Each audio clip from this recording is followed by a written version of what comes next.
Hey, what's good? Feast Pound. We're just gonna react to my feed. All right. I was gonna watch these videos anyway. Might as well press record. All right. Is God. So, what evidence do we have to indicate that Jesus himself either preached to be God or preached that he should be receiving worship and so on and so forth? It doesn't have to be. I'm not gonna lie. She's already annoying me. We're gonna move on to the next. Let me see. Dean lost to seeing Adrian Broner back in the gym training for his boxing comeback. Yo, AB's still a problem, bro. He got the gut. He drink, but he's still a freaking problem, dog. Dang. You know what's so crazy? Like, masters make their craft look so freaking easy, bro. Olipop. No sponsor. Let's see. All right. No, not that way. When I say that we turn down about 60% of clients that request deep cleanings, and almost always it's Deep the people cleanings. that say, there's no way I'm paying more than $800 to clean a house. Most people think I'm crazy for $800 to clean a house. That's not bad though, you know. That's a decent price. Depending on the quality of the house. Say you just clean one house a day for $800. That's $800 a day. That's a check a day. Yo, that's not bad though. See, this is the thing. There's so many ideas and so many ways to make money, you know? It's really just about executing. And seemingly I've been lacking on the the executing end. There's a lot of ideas. I'm not gonna lie. God has blessed me. God has blessed me abundantly, especially with ideas. He's given me golden apples, you know. But I don't know. I don't know. But we're trying. We're starting somewhere. That's why I'm like, I'm watching videos anyway. I might as well press record and let's just see what happens, right? We're gonna skip this one though. This guy decided to grow a rice grain right from his kitchen to see if it grows. He placed it under a thin layer of water and documented everything. At first, nothing happened. After day 3, you can see the seedling sprouting. The shoot begins searching for the soil, but it's so weak it cannot get into it. With a gentle help, now it has the foundation and the nutrition to thrive. Sometimes that's all you need in life. A gentle help. Soon, the stalk is climbing and gaining strength. Before long, this single grain transforms into a massive harvest. And the best part, you don't even need a field. It can also grow perfectly in a simple bucket. This guy No decided way, to grow no a rice way, grain. no way. What does that mean though? Whoa. Does that mean I can make let me see. Right from his kitchen Wait a to see second. if it grows. He placed I would love to know what is that in that petri dish. There's water in there and it looks like something like soil, but what type of soil is that? Where'd you get that soil? Questions on top of questions. Because if you can do a rice harvest from a little petri dish, why am I ever buying rice? Obviously, buy rice while the harvest happens. Yo, bro, I literally seen this video of this guy scraping old gum off of walls, off of underneath tables, and he refurbished it and put it into a Hubba Bubba package. He packaged it, he cleaned it and everything, cleaned it. I don't trust people anymore. I don't trust what I get in the stores anymore. You don't know who farted and just scratched their butt and then you don't know these things. You don't know. So it's like you have to grow your own. You have to want to grow your own. You can't just want to eat McDonald's your whole freaking life. What the heck? You're gonna die. You're gonna die before you die. Before you even die the physical death, you're gonna die mentally, and you're gonna be disconnected from reality. God breathed his spirit into us. So our breath is our connection to him. And if that clicks you off, then that's okay.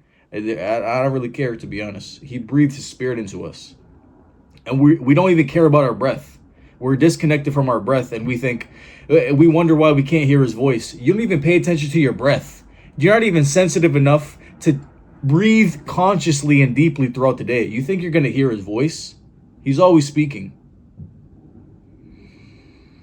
Why aren't you able to hear? And why am I not able to hear? It's uncomfortable. You got to look in the mirror, though. placed it under a thin layer. Nah, there was a junior ace telling me just playing. Oh, yeah, that one. Yep, that one. They put a catches on me. Stop, bro. Wait till I get nice on the guitar. Just wait, bro. When you gonna get nice though? You know what's crazy? Like, look at what I'm doing. Look at this situation right here. I'm watching somebody watch something. They're streaming. He's watching himself, I think. Oh no, this edit of his ex. It looked like he was watching himself. I don't even know what type of level of inception is this. But with my videos, bro, I want you guys to feel like, I want you to feel like we're chilling together. We're just chilling, having a good time. I don't want this to feel like you're consuming my content, you know? We're chilling. In the same way, when you interact with other people, eventually they start to rub off on you. You're the sum of the 5 closest people to you. I'd love to be one of the people closest to you. And then eventually we connect. You know, eventually we'll be able to speak, you know? You're my guy. I can't.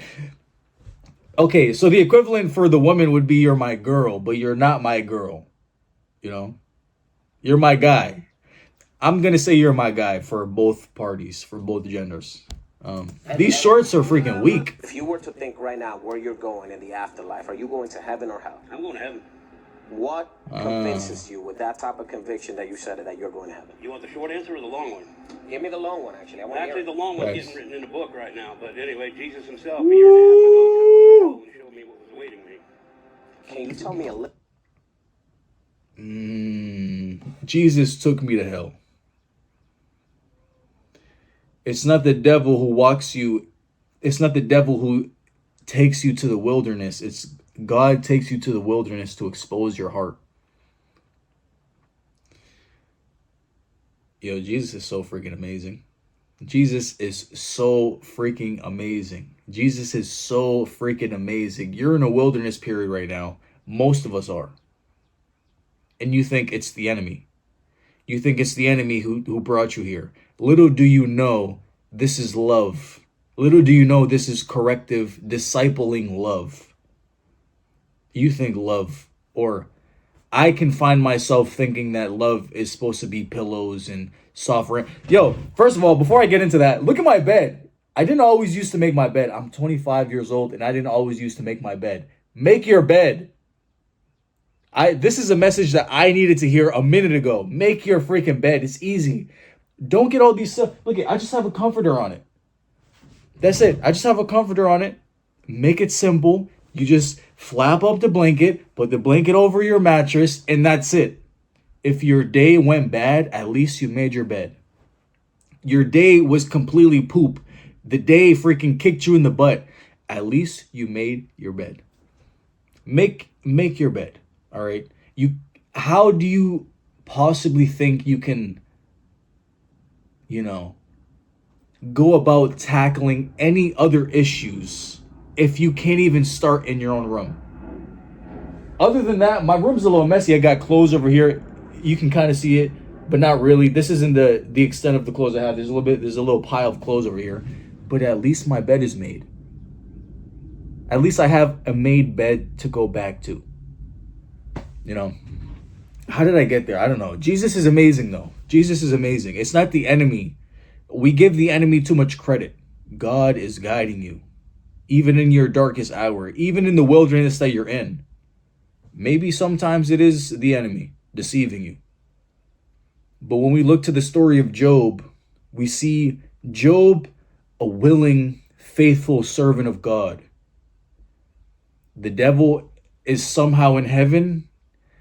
There's a lot of question marks. How is the devil in heaven? Is he still an angel? He's among the sons of God. He's able to be among the council of the sons of God. Is he still an angel of sorts? How is he able to be in heaven within this council? And then it's God who allows the devil to tempt and try him, basically. You want to try me? The devil tries Job, but only because God allowed it. But then that brings up so many other questions, I don't know. I want to say, does he allow the I don't know, bro. I don't know. I don't know if I want to open that can of worms. There's thoughts I have in here that I want to express, but I don't know if I'm ready to express them. I don't want to.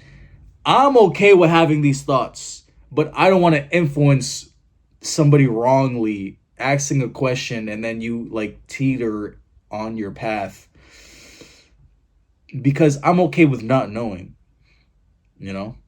Because I know who knows, and I know who ultimately is engineering my life. But then I'm like, why me? Why not these kids that are, getting diddied, Epsteined, you know? I know that I don't know. And I know not knowing is not enough for me to doubt God's goodness. Because I don't know anything. I'm very limited in my knowing. So it's like, I don't know. It's a very tricky, I guess that's why the word says do not lean on your own understanding. There's an ultimate engineering to life. There's an ultimate painting being painted with every brush stroke, even if I don't see the painting. It's like when you're in an airplane. Okay, say right now I'm here. I'm on the land. I'm experiencing life. I have my troubles, my shortcomings, and all of these things. But then when you go into a plane, oh no. I have these things and everybody around me has these things. And then you go into a plane and then you don't see any of that. You see the zoomed out view of the land and it looks congruent. It looks put together. It looks put together. It looks engineered. You see it. You don't see everybody's troubles. Maybe you can barely even see a car driving on the road. And it's just like, this is the perspective we're meant to have. We're meant to have a zoomed out perspective. Not be so much in the grains, so much me, because there's so much more. I seen this video of David and Goliath. It was the David movie, the animated one. Goliath, super huge giant, about to face David, this little guy. And even as grand as Goliath seemed in comparison to David, David was like, okay, you can't step to the God who's a part of the seas. And then Goliath's like, oh my God, I thought I was gonna face you, this little puny human, but really you brought this God to me. Where are you? Make yourself known. And then what the camera did is it zoomed out. Goliath is super huge giant. And then you started zooming out. The vastness of the sky puts into perspective how little even Goliath is. I don't know. We don't know anything. I guess we'll get back into it. A little bit about that. I imagine that must be long, but just a little bit, please. That's going to be good. All right, so I'm 60 years old. Been a believer since I was about 6 years old. Backslidden several times. Wow. This, that, and the other thing. But this once saved, always saved thing, people leave out the part.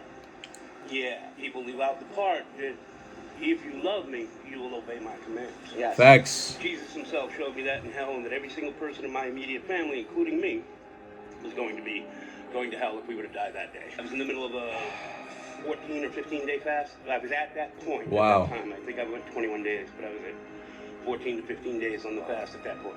So my whole perspective has changed, and absolutely, and I've been lukewarm most of my adult life, and that has changed. I'm going to end it with this. We're going to end it here, but I want to say this real quick. He said him and his family were heading to hell. That's such an uncomfortable truth to come to, because the word says, obviously a paraphrasing, in the end times, you're going to see your loved ones in the fire.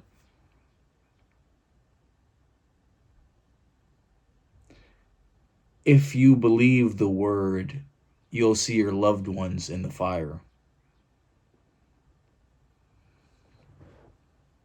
Just let that sit for a second. Don't let that go over your head. Don't move on to the next thing. Don't, I got to do my laundry. Let me forget about this. Your loved ones will be in the fire. Not saying all of them. but it says that your loved ones will be in the fire. I believe the word with all of my heart. I believe what's in that book. I believe what's in that book to be of divine revelation. And that's uncomfortable. Because it's like, who? Which ones? I feel as if all of my loved ones have the favor of God over them. But you said that my loved ones would be in the flame. Even just one. Even just one even just one would constitute as loved ones in the flame. I believe so. You might believe differently, but this is what I believe. I don't know. That's uncomfortable, but discomfort doesn't mean bad. It means necessary. Necessary for growth. You cannot build your muscles. Look at these muscles right here. I know anybody who's been in the gym knows you need to be time under tension is what builds muscle. Tension. Discomfort. Excuse me. I feel a burp coming. Sorry. Excuse me. The wilderness is necessary. These things in our lives, these trials and tribulations, may be easier said than done, but this life is for eternity. This one little trial that you're facing means nothing. What if at the end of it all, the biggest flexes in your life isn't the chain that you have, it's how many times you were able to submit in the midst of a wilderness period. The things that God counts as amazingness is when things are going wrong and you say thank you anyway. Imagine when you die, all of it is replayed. I heard somebody say this, that they had a near-death experience and all of it was replayed. All of the times that they cursed God, all the times they did all these things negatively towards God, and then all of the times they submitted, all of the times they were grateful, all of the times they helped their neighbor, they cared for their neighbor. Those are your flexes. Those are your flexes. The level of wilderness you're able to experience, and then you still say thank you. You still say thank you, even when you don't know. You're not supposed to know. If you want to live a great life, fill your life with gratitude. Wait. Grateful. To be grateful is what it means to say thank you and to be filled with gratitude. If you want to live a great life, be grateful. Words have meanings, all right? And everybody knows somebody who's grateful, even when they have dirt, they have nothing. Everybody admires that. Everybody admires that because it's in our DNA. It's in our freaking DNA to be like, how the heck? How? How are you still saying thank you? Because everybody knows thank you is the highest form of acceptance. It's the highest form. It's the highest. Okay, we'll end it there. I appreciate you. And let's grow in our relationship. Salud. And what I want to try to do is like fist pound and like my thumb and the recording at the same time. So it's like, I don't have to fist pound and then let's try it. All right, salud. Wait, hold up. There we go.